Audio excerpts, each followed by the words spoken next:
information that's in these publications that, Yeah. that they worked on too. Yeah. He Along did a with great samples job of his collection in it. So, and brings it all together. Okay, so now, Okay, I told Sally, your turn. just, brevity and my name aren't usually linked together, but I'm gonna really work at it here. I was asked, my name's Gilbert Rapp, and my grandfather, Samuel Rapp, as he would a lot of times introduce himself as S.W. Rapp Jr.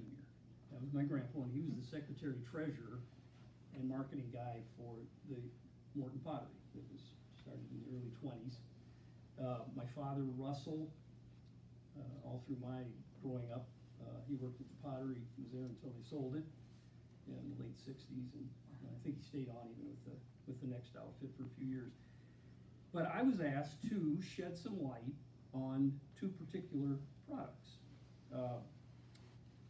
See, first of all, I'll show you the pottery made these figurines. This is an elephant, obviously, and they got involved with some politics a little bit.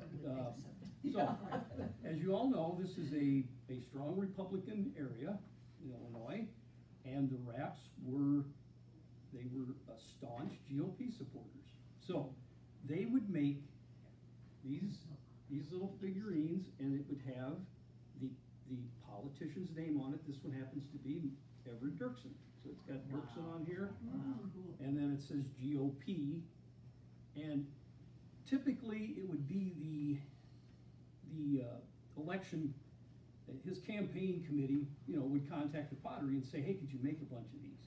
And so they made a lot of elephants and sold quite a few of these up in the store, the shop.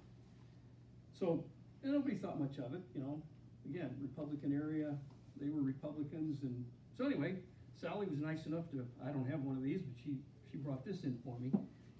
And that was just, I guess what you'd expect, sort of. Then, early 60s, all of a sudden, and that says Kennedy.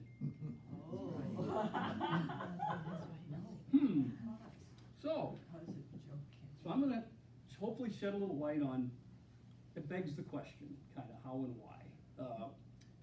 But this was made at the request of President, he was running for president, 1960.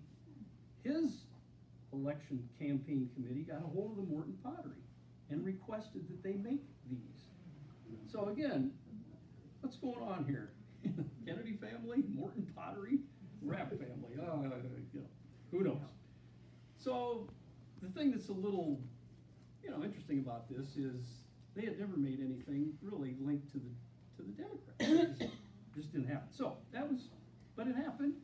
Not many of them sold around here. I mean, it would have been sold more in other parts of the country. East Coast family, you can figure that out.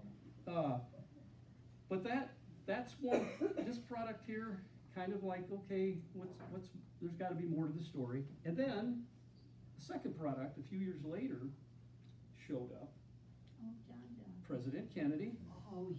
tragically was assassinated, and this occurred as they were bringing the casket down from I think the cathedral, and it passed the family. They're on the way down to putting it into the caisson, horse-drawn caisson, and this was all photographed, Associated Press photos.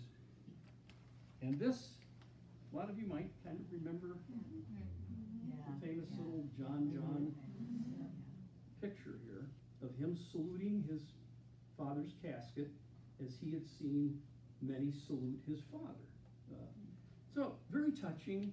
A lot of sentiment around that photo, and Nathan, who Sally and Leon have described it, he was the artsy, creative Rapp brother. He just thought it would be, he was touched by this, and he thought, hey, you know what, I'm going to make a mold, and I'll just make a statuette. It's I think they all say John right here, and then on the back he's got, and oh boy, right, he acknowledges the illustrator, and it says Grandson Original, 1964. So, evidently he thought that he could go ahead and make them. Well, what they found out, there was some copyright issues. And so the Rapp brothers, I talked to Burdell about this and my dad. I don't know if some of the other, Sally, anybody else has more to the story, but I don't think it was ever really determined how this all kind of went down. But the first wind they got of, there's a problem here, they just said, shut it down. We're not making any more. So very few of these were produced. Less than 100, I'm sure. And some of you probably even know some numbers in it. Most of them were like this, with this glaze and the I don't know how they describe this color, but that base.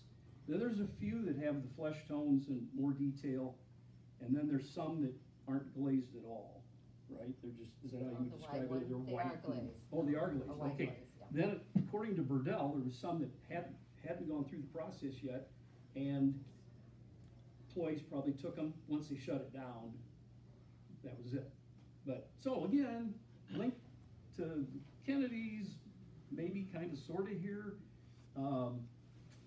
but you know, it's just like, how did this really all come about? So it goes back to my uncle Gilbert. This is Gilbert Rapp. So I'm the grandson of Sam Rapp. My father Russell was one of the boys. The oldest son was Gilbert. I don't know if you can all kind of see him here. I was named after him. He graduated University of Illinois, went on, got a job with one of the tire companies for about a year, and then the war was heating up, and he wanted to enlist. So he wanted to fly, wanted to be a pilot, got in the Naval Air Corps, and training in the U.S. for a while, wound up being stationed in Dunkswell, England, at a base, B-24 Liberator Bomber Squadron, and part of his squadron was Joseph Kennedy Jr., the eldest Kennedy son.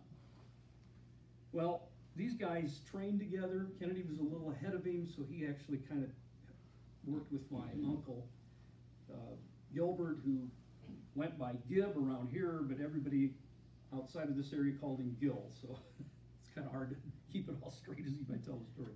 But I'll call him Uncle Gib. So these guys not only flew together frequently, pilot, co-pilot, they became very close friends. I mean, like, Kennedy describes my uncle as his best friend. So, relationship tight. On leaves and weekends, they would go into London, where Kathleen, the Kennedy sister, who was real tight with Joe, she was there because her husband was also in the military, stationed somewhere in the area. So these guys they spent a lot of time together, touring, going to parties. I was telling Sally, my uncle wrote some letters back to my grandparents, his parents, and said, man, these parties, you wouldn't believe who's here. You know, these Kennedys, they just know everybody, that type of thing. But they really got close. Well, tragically, in March of 1944, my uncle went out on a mission with another pilot. And they were searching for some missing planes and pilots. Yeah. And they never came back. So it was determined that they were shot down by enemy fire, and he died, early April 1944. So when that happened, I have a letter from, let's see, right after that event. So like 2 weeks later, Joe Kennedy Jr. sends my grandparents a letter and says, I just lost my best friend. It's very, very heartfelt, warm letter, describes his relationship with my uncle, and just to say, man, you had a great son, and on and on. So that was interesting. 3-4 months later, August of 44, Joe Kennedy is on a special mission sake of time here, I won't get into too much detail about it. But anyway, he was on a plane that was loaded with explosives. It was basically like a drone of sorts, headed for a target. The idea being pilots would bail at the right time, and then it would be guided into the target, and kaboom. Well, unfortunately, it exploded early. So that's how Joe Kennedy Jr. Died. He was considered in the family, he was going to be the president. I mean, they talked about this, like, he's going to be the president, he's the leader, and then if something happens to him in the war, well, then John. Well, then you had Bobby and Ted coming along. All right, but this was taught, this was discussed in the family. But Joe was the ringleader. Well, this happened. So about that same time, John Kennedy was also in the military, and when his brother was killed, he was in poor health.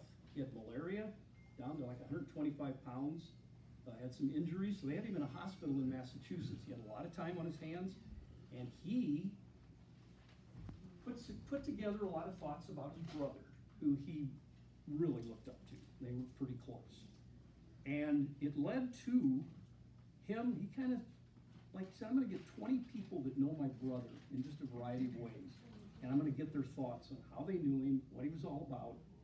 And I'm going to dedicate it to my family and to the people that were close to my brother, their families, and then to guys that were missing and dead of his friends, like my Uncle Gib.